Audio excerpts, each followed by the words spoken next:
energy in this building on playoff time is undescribable. I don't even know how to describe the feeling, but it's unbelievable. Electric would probably be the best way to describe it in my mind.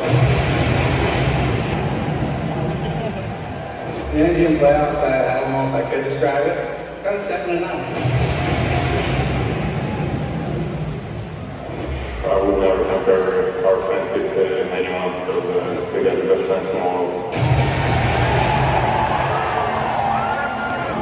The boost that you get from just the energy in the building is something you can't really describe. This place is definitely